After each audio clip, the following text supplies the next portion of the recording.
Hi guys, good morning. আশা কৰো সকলো ভালে আছে, মোৰো ভালে। আজি আমি যাবলৈ ওলাইছো চন্দিকা মন্দিৰলৈ। এয়া আমি চন্দিকা মন্দিৰলৈ গৈ আছো।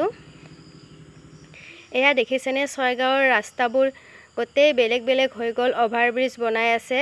আগৰ পৰিবেশ নাই, এতিয়া সকলোবোৰ হলনি হৈছে। গছ-গছনিবোৰ কমি গৈছে। এয়া ৰাস্তাৰ নিৰ্মাণ কাৰ্য চলি আছে। এয়া আমি চন্দিকা মন্দিৰৰ ফালে গৈ আছো। সকলোবোৰ ঠাই বেলেগ হৈ গৈছে, গছ-গছনি যেন নায়েই। এয়া আমি চন্দিকা মন্দিৰৰ গেট পাৰ হলো।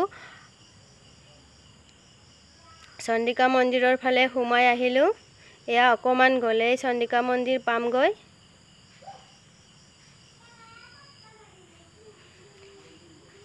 এয়া ইমান ধুনীয়া পৰিবেশ, মন্দিৰৰ পৰিবেশ। বহুতো ভক্তগণ ইয়াতে আহে। এই দোকানবোৰ দেখিছেনে, ইয়াতে প্ৰসাদ, চাকি, ধূপ সকলোবোৰ কিনিবলৈ পায়। এয়া আমি মন্দিৰৰ স্থলী আহি পালো। এয়া দেখিছেনে পৰিবেশটো ইমান ধুনীয়া। এয়া মই ইয়াতে দোকানত চাকি, ধূপ সকলো লৈ ললো, মাৰ ওচৰলৈ যাম যিহেতু। এই চন্দিকা মন্দিৰ অসমৰ ভিতৰৰ শক্তিপীঠ এক মন্দিৰ। এই মন্দিৰ নিৰ্মাণ কৰিছিল চান্দসদাগৰে। চান্দসদাগৰৰ মাক যিহেতু চন্দিকা ভক্ত আছিল, সেয়েহে মাকৰ বাবে তেওঁ এই মন্দিৰ নিৰ্মাণ কৰিছিল বুলি জনা যায়। এয়া মই মন্দিৰলৈ সোমাই আহিলো। এয়া দেখিছেনে পৰিবেশটো ইমান ধুনীয়া। আকৌ মন্দিৰৰ নিৰ্মাণ কাৰ্য চলি আছে। বহুতো নতুন নতুন মন্দিৰ স্থাপন হৈ আছে।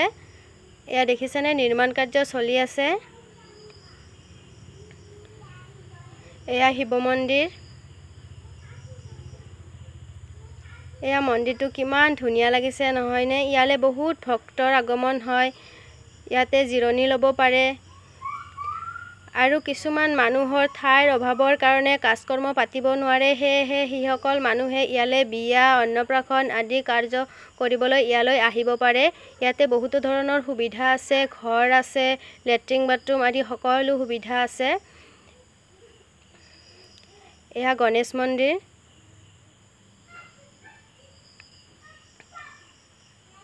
এয়া মই গণেশ মন্দিৰত সেৱা জনাই আহিলো। মন্দিৰ ভাগ ইমান ধুনীয়া লাগিছে নহয়নে? এয়া মই শিৱ মন্দিৰত চাকি জ্বলালো, শিৱ মন্দিৰত পানী ঢালি আহিলো।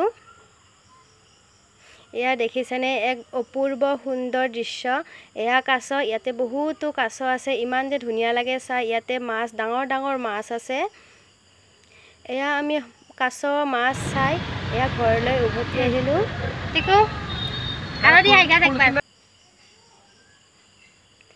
আজিলৈ আহিছো। এয়া দেখিছেনে ইমান ধুনীয়া পৰিৱেশ। এয়া গোবৰ্ধনৰ ৰাস্তাৰ পৰিৱেশ। নিজৰ ঠাইখিনি এনেদৰে দেখুৱাব পাই সুখী হৈছো যে আমাৰ ঠাইতো এনেধৰণৰ ধুনীয়া সুন্দৰ পৰিৱেশ আছে। সেউজীয়া গছ-গছনিবোৰ সঁচাকৈয়ে ভাল লাগে। আমিতো গছ-গছনিৰ বাবে জীয়াই আছো উশাহ নিশাহ লৈ। আজিলৈ আহিছো। ভিডিঅ'টি চোৱাৰ বাবে বহুত বহুত ধন্যবাদ।